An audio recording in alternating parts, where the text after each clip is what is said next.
জুলাই আন্দোলনকে অস্বীকার করা জনগণের সাথে প্রতারণার শামিল। মাওলানা Rafiqul Islam Khan MP. Staff reporter M A জলিলের প্রতিবেদনে। সিরাজগঞ্জ ৪ উল্লাপাড়া আসনের সংসদ সদস্য ও জামায়াতে ইসলামের কেন্দ্রীয় সহকারী সেক্রেটারি জেনারেল মাওলানা রফিকুল ইসলাম খান বলেছেন, যেহেতু আপনি জাতীয় রাজনীতির কথা বলেছেন, যে এবারের নির্বাচনটা কিভাবে প্রশাসনিক কু হয়েছে এটা আপনারা সবাই জানেন, যে দেশের বেশিরভাগ জনগণ দাঁড়িপাল্লায় ভোট দিয়েছে, কিন্তু রেজাল্টটা ছিনিয়ে নেওয়া হয়েছে। এরপরেও জামাত ইসলামী সহ আমাদের যে 11 দলীয় জোট আছে, আমরা জোটগতভাবেই সিদ্ধান্ত নিয়েছি যে আমরা সংসদে যাব এবং সরকারের পজিটিভ কাজগুলিকে আমরা সহযোগিতা করব। কিন্তু সরকার যেগুলি দেশের স্বার্থের বিরোধী, জনগণের স্বার্থের বিরোধী এবং ইসলামের স্বার্থের বিরোধী, আমরা কিন্তু এই সমস্ত বিষয়ে প্রতিবাদ করব এবং এই সমস্ত বিষয়, দুইটা বিষয় নিয়েই কিন্তু আমরা সংসদে যাওয়ার সিদ্ধান্ত নিয়েছি, যে আমরা সংসদের ভিতরেও আমরা সঠিক কথা বলবো দেশকে গড়ে তোলার জন্য, এবং রাজপথেও কিন্তু সরকারের অন্যায় অপকর্মের বিরুদ্ধে কিন্তু আমরা আন্দোলন গড়ে তুলব। আরেকটা পাশাপাশি আপনি প্রশ্ন করেছেন জুলাই সনদের বাস্তবায়নের ব্যাপারে। আপনারা দেখেছেন আমরা যেদিন শপথ নিয়েছি, সব দলের লোকেরাই একই দিনে শপথ নিয়েছি বিভিন্ন সময়ে। এই সময়ে এখন যারা সরকারি দল, এরা আসলে ওই সংস্কার পরিষদের শপথ গ্রহণ করেননি, অথচ জুলাই সনদে তারা স্বাক্ষর করেছেন। ওখানে জুলাই সনদের ভিতরে যা আছে এই গণভোটের সংস্কারের একই বিষয় আছে। তো এখানে তারা কেন শপথ নিলেন না, এটা আসলে গোটা জাতি বিস্মিত এবং স্তম্ভিত, যে নিশ্চয়ই কোনো জায়গার ইশারায় গিয়ে কাজটা করা হচ্ছে কিনা জাতি এটা মনে করছে। আর আপনারা ইতিমধ্যে এটাও দেখেছেন, গণভোটে প্রায় 70% লোক গণভোটের পক্ষে হাঁ দিয়েছে, রায় দিয়েছে। সুতরাং এই গণভোটকে অস্বীকার করা মানেই হলো জুলাই আন্দোলনকে অস্বীকার করা, এবং জুলাই আন্দোলনকে যারা অস্বীকার করবে তারা এক সেন্সে এটা বাংলাদেশের জনগণের সাথে প্রতারণার শামিল। আরেকটা কথা আমি পরিষ্কারভাবে বলতে চাই, আমি যে আজকে উল্লাপাড়া মডেল থানার সামনে মিডিয়ায় কথা বলতেছি, জুলাই বিপ্লব না হলে আমি এ জায়গায় আসতেই পারতাম না।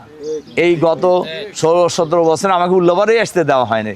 সংসদ সদস্য দেওয়া দূরের কথা, এখানে সাংবাদিকদের সাথে তো দূরের কথা, এখন যারা সরকারে আছেন তারাও আমাদের সাথে আন্দোলনে ছিলেন। জুলাই বিপ্লবে কতটুকু ভূমিকা রাখছে আমি তা বলতে চাই না, তবে এই সরকারের বিরুদ্ধে তারা আন্দোলনে সবসময় ছিলেন। কিন্তু তারা হঠাৎ করে জুলাই বিপ্লবকে অস্বীকার করে, আমি এ কথাও শুনেছি মিডিয়ায়, এই সরকারের কোনো গুরুত্বপূর্ণ ব্যক্তি বলছেন গণভোট বলে কিছু নাই। আরে অবাক কাণ্ড, গণভোট বলে কিছু নাই তো আমরা সাইন করলেন কেন, স্বাক্ষর করলেন কেন? আমাদের দল তো স্বাক্ষর করছে, তাহলে এখন আবার আজকে এটা বলতেছেন কেন? এবং তাদেরও কার কোন জায়গায় গোড়া এটা সব তো জাতি জানে। কাজেই সবাই এখন অনেকেই মনে করছে যে এই বর্তমান যে সরকার, এই সরকার কি অন্য কোনো জায়গার ইশারায় কি এই বাংলাদেশকে আবার জুলাই পূর্ববর্তী অবস্থায় নিয়ে যাওয়ার জন্য কোনো ষড়যন্ত্রে লিপ্ত কিনা।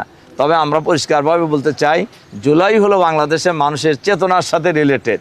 কাজেই এই জুলাই বিপ্লবের জন্য প্রায় 2000 লোক জীবন দিয়েছেন, প্রায় 70,000 নারী এবং পুরুষ আহত হয়েছে, পঙ্গু হয়েছে, অনেকের বাড়িঘর ছাড়া হয়েছে।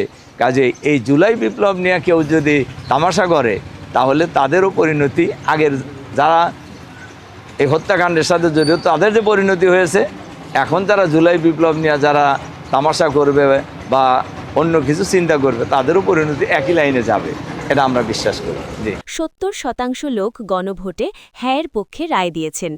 সুতরাং এই গণভোটকে অস্বীকার করা মানে জুলাই আন্দোলনকে অস্বীকার করা, আর জুলাই আন্দোলনকে অস্বীকার করা বাংলাদেশের জনগণের সাথে প্রতারণার শামিল।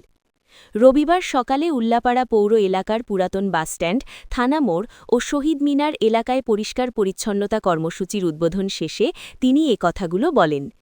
পরিষ্কার পরিচ্ছন্নতা কর্মসূচি নির্বাচনী এলাকার সকল জায়গায় বাস্তবায়নের ঘোষণা দিয়ে বিরোধী দলীয় হুইপ মাওলানা রফিকুল ইসলাম খান বলেন, দেখুন, আমি নির্বাচিত হওয়ার আগেই আমি জনগণকে বলেছি যে উল্লাপাড়াকে আমরা একটি বসবাসযোগ্য উল্লাপাড়া বানাবো। এক্ষেত্রে পৌরসভা যেহেতু উল্লাপাড়ার রাজধানী, কাজেই আমরা এই উল্লাপাড়া পৌরসভা থেকেই আমরা আমাদের এই পরিষ্কার পরিচ্ছন্নতা অভিযানের কাজটা আমরা আজকে শুরু করেছি এবং শুধু এখানেই নয়, আমরা পুরো উপজেলায় আমরা এই পরিষ্কার পরিচ্ছন্নতা অভিযান পরিচালনা করব, যাতে করে উল্লাপাড়া উপজেলা আমাদের নির্বাচনী এলাকা যত এরিয়া নিয়ে আছে পুরো এরিয়াটাই আমরা একটু পরিষ্কার পরিচ্ছন্ন রাখতে পারি। এটা হলো, আর পরিষ্কার পরিচ্ছন্নতার ইমানেরও অংশ। আত্মহুর ও সাতরুল ইমান, পরিষ্কার পরিচ্ছন্নতা হলো, পবিত্রতা হলো ইমানের অংশ। এই হিসাবেও আমরা এগুলো করছি। আর এমনি মানুষের শান্তি এবং প্রশান্তির জন্য পরিষ্কার পরিচ্ছন্নতার খুবই জরুরি। আর আপনারা ইতিমধ্যেই লক্ষ্য করেছেন যে উল্লাপাড়া পৌরসভার দেখবেন যত্রতত্র ময়লা পড়ে আছে। আমরা এগুলোও একটা পার্মানেন্ট সমাধানের দিকেও যাব, যাতে করে ময়লা ডাম্পিং যে পয়েন্ট তৈরি করা সেটাও আমরা করব। এবং এর পাশাপাশি উল্লাপাড়া পৌরসভা কর্তৃপক্ষ যারা আছে তাদেরকেও আমরা অনুরোধ করব যে উল্লাপাড়া পৌরসভা যে এরিয়াটা নিয়ে, এই এরিয়াটার পরিষ্কার পরিচ্ছন্নতার ব্যাপারে যেন তারা আরও যত্নবান হয়। খালি চাকরির জন্যই চাকরি নয়, বরঞ্চ মানুষকে সেবা দেওয়াটাই হলো চাকরির মূল উদ্দেশ্য। এটাও যারা তারা বাস্তবায়ন করে, এ ব্যাপারে আমার পক্ষ থেকে সব ধরনের চেষ্টাই থাকবে ইনশাআল্লাহ। উল্লাপাড়া উপজেলাকে একটি বসবাসযোগ্য উপজেলা হিসাবে গড়ে তুলতে সকলকে সাথে নিয়ে সকলের সহযোগিতায় প্রতিটি পদক্ষেপ গ্রহণ করা হবে।